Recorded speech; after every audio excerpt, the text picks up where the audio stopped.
Buenas noches, mi nombre es Claudia Jiménez, soy estudiante del programa de licenciatura en lenguas extranjeras con énfasis en inglés. Esta actividad es la actividad correspondiente a la unidad 1, paso 2 de la asignatura de didáctica.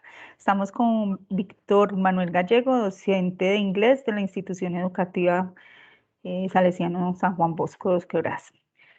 Víctor, muchas gracias por esta entrevista. Es con mucho gusto.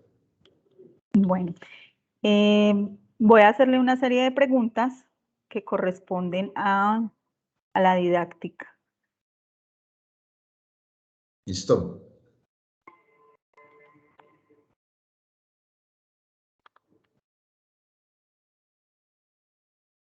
Bueno, entonces, la primera pregunta es la siguiente. Usted como docente, ¿qué espera del estudiante cuando termina su carrera o sus estudios?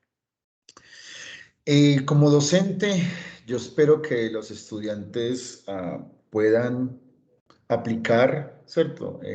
Aplicar los conocimientos que se hayan inculcado en las clases, que algo de lo que uno intenta enseñar les quede y les sirva para la vida, no solamente como el estudio como tal o académico como tal, sino también que todos esos saberes, todas esas enseñanzas que les sirva para la vida también. Ok, ¿cuáles cree usted que deben ser los valores o características principales en un docente a la hora de enseñar? Para mí, mi concepto muy importante, la paciencia. Creo que la paciencia como docente es un valor o virtud que todos deben de tener, demasiado importante. Y aparte de la paciencia, creo que el cariño a lo que se hace, el cariño a lo que se hace, el querer la ocupación, ¿sí? Si usted no cree en lo que está haciendo o no ve en su trabajo un verdadero valor, entonces no va a hacer las cosas bien. Muchas gracias. Cuando el estudiante no comprende con facilidad un tema, ¿qué características o actitudes debe adaptar o aplicar el docente para que el estudiante pueda comprender?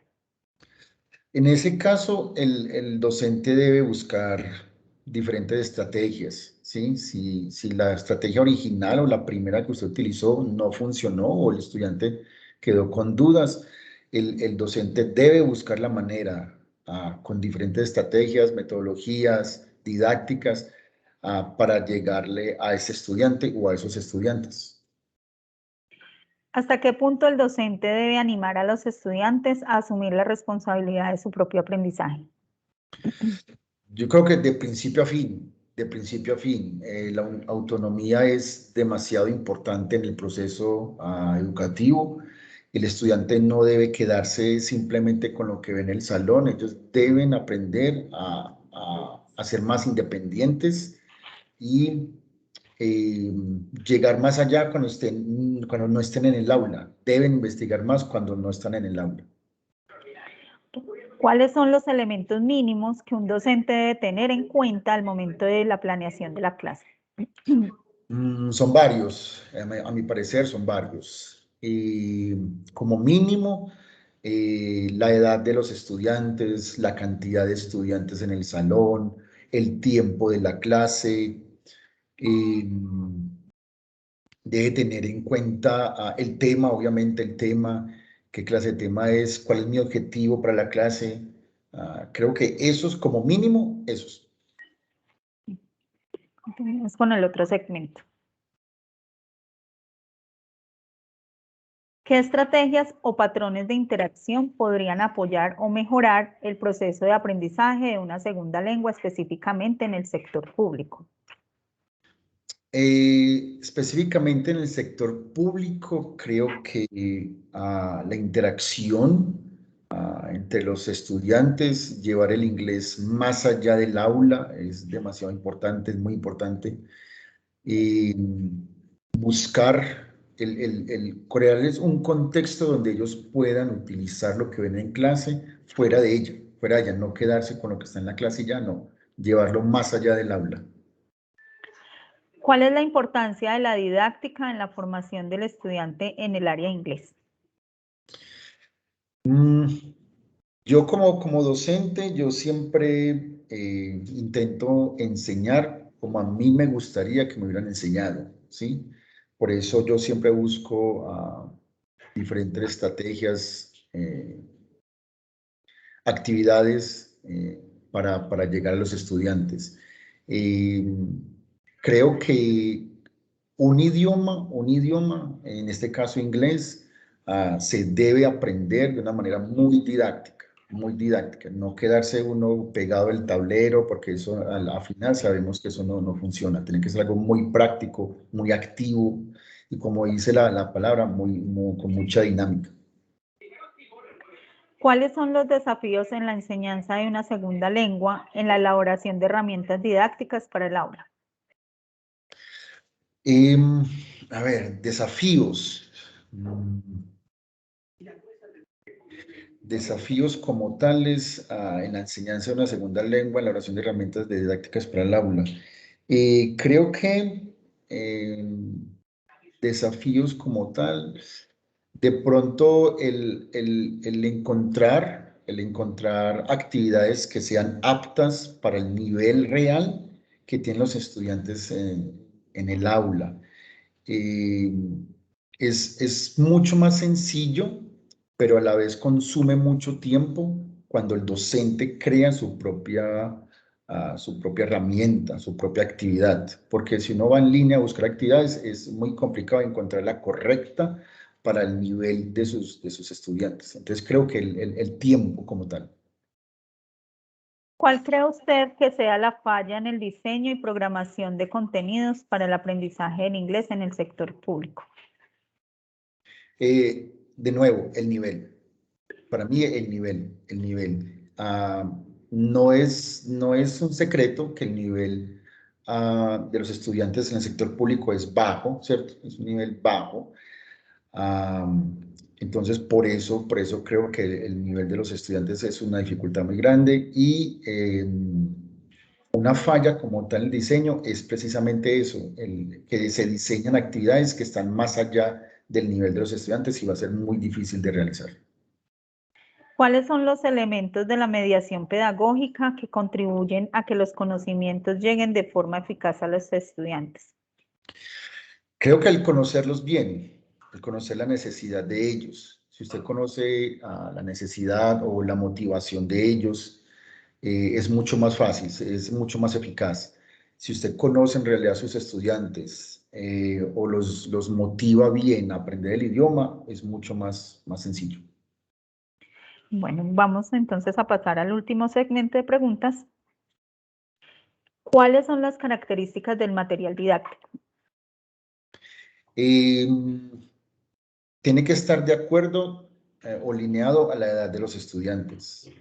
Creo que para mí ese es el primer punto, la primera característica, que sea acorde a la edad de los estudiantes, al contexto de los estudiantes, que sea algo que ellos puedan relacionar a la vida cotidiana de ellos. Si es algo extraño o algo que no se vive en el ambiente de ellos, sea aquí en Colombia, ellos no le van a encontrar el uso. ¿Cuáles son los elementos pedagógicos necesarios a la hora de elaborar materiales didácticos? Y, elementos pedagógicos necesarios a la hora de elaborar materiales didácticos. Ah, creo que la aplicabilidad, el uso fácil de entender, que las instrucciones sean claras de esos materiales. Y creo que no encuentro más. ¿Cuál es el objetivo principal de planear una clase?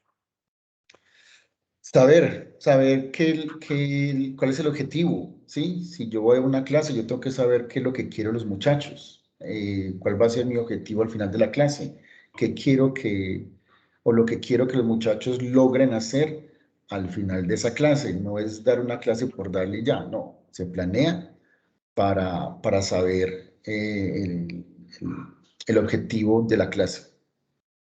Las etapas de planeación de una clase son fundamentales para el desarrollo de la formación en los estudiantes.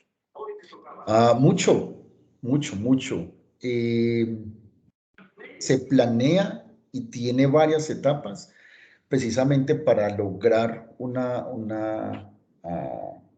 que los estudiantes puedan, se me fue la palabra, que los estudiantes puedan alcanzar el objetivo final. Ah, Esa planeación es como una guía, ¿cierto? Uno no se supone que no debe pues, seguir al pie de la letra, no es necesario. Se puede pasar de un paso al otro, pero que nos sirva como una guía, que nos sirva como una guía. Si no se lleva una planeación a la clase, creo que se está desimprovisando y es algo que no se debe hacer en un aula. Los muchachos se dan cuenta cuando el docente está improvisando, entonces no es lo más correcto. Bueno, y tenemos nuestra última pregunta. A la hora de seguir los pasos de planeación de una clase, ¿es necesario especificar la edad y el grado de los estudiantes? Creo que eso lo mencioné al principio. Para mí es muy importante. Para mí es muy importante conocer la edad, saber la edad de los estudiantes, el grado que están, el nivel que tienen para la nación, porque de esa manera es que uno diseña las actividades a realizar en clase, de acuerdo a la edad, el nivel y al grado de los estudiantes. Bueno, profesor Víctor, le agradecemos la participación en esta entrevista, le agradecemos mucho su colaboración. Con todo el placer del mundo. Anytime. Muchas gracias. You're welcome.